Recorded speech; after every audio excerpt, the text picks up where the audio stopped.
Depuis l'adoption de la circulaire du 25 janvier 2011, les communes, CPAS et provinces de Wallonie ont la possibilité de valoriser dans leur carrière des agents qui ont obtenu des titres de compétences auprès du consortium. Ces titres de compétences sont variés, par exemple carreleur, menuisier, agent d'accueil, mécanicien ou encore ouvrier de voirie. La commune de Soignies a intégré cette circulaire dans ses statuts et a à ce jour valorisé 2 ouvriers, l'un maçon et l'autre menuisier. Olivier Maillet, directeur général adjoint, revient sur la plus-value de ce dispositif. Pour nous, c'est extrêmement important, j'aurais tendance à dire à 2 niveaux. Premier niveau de l'agent ou de l'ouvrier à qui à un moment on propose ou lui vient nous voir, enfin quand je dis nous voir, c'est la direction des ressources humaines, pour valoriser une compétence. Et puis pour nous en tant qu'employeurs, c'est important aussi parce que clairement ça nous permet de garder et de motiver du personnel. Y a-t-il de nombreux agents au sein de la commune qui ont valorisé leurs compétences à l'heure actuelle ? À l'heure actuelle, on a 2 ouvriers qui ont fait tout le cheminement de valorisation, donc validation, valorisation de leurs compétences, qui ont été jusqu'au bout, et puis qui ont été reconnus et donc valorisés par l'autorité communale.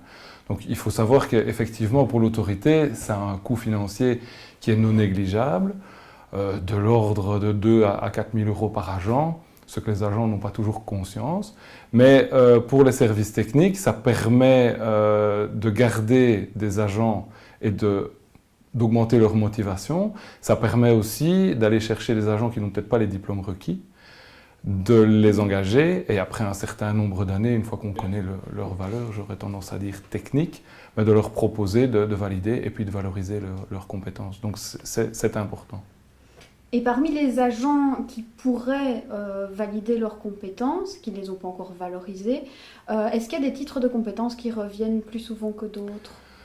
Actuellement, c'est essentiellement dans le volet travaux, plutôt bâtiment, où on a 2 agents donc, qui ont valorisé leurs compétences, qui ont fait tout le processus. Donc le premier est un menuisier, le second est un maçon.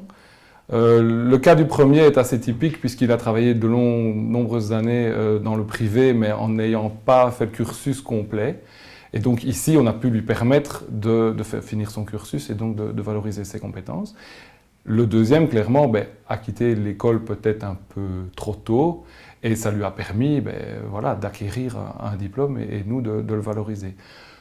Ce qu'on constate aussi, c'est qu'on a de plus en plus de jeunes qui viennent nous voir, notamment dans les métiers de l'accueil, sans diplôme, qui n'ont pas nécessairement terminé leur cursus secondaire, qu'on engage, et puis avec les nouvelles dispositions qui sont maintenant proposées, on pourra à terme valoriser aussi ces agents-là. Donc c'est aussi très positif à ce niveau-là. Et comment, au sein de la commune, communiquez-vous au sujet du dispositif de validation, de valorisation des compétences ? Alors on a plusieurs créneaux de communication, j'aurais tendance à dire. Le premier, fatalement, c'est au niveau de la direction des ressources humaines, c'est un peu le bouche à oreille, les ouvriers parlent entre eux ou les employés parlent entre eux, suivent des formations, ce genre de choses. Et donc ils vont directement voir la responsable et en aparté voient ce qu'il y a moyen de faire. Le deuxième outil, c'est le bulletin interne de liaison, où au travers de ce devrait être mensuel, mais je veux dire trimestriel, on explique les possibilités. Et alors à ce moment-là, c'est effectivement une communication qui est à plus large spectre et puis on travaille individuellement. Et de manière générale, comment la direction générale des ressources humaines est ici tenue au courant des nouveaux titres de validation des compétences qui sont organisés par le consortium ?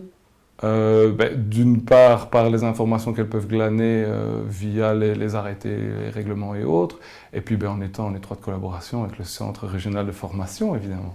Et donc là, il y a de l'information qui transite, et puis il y a des renseignements qui sont pris.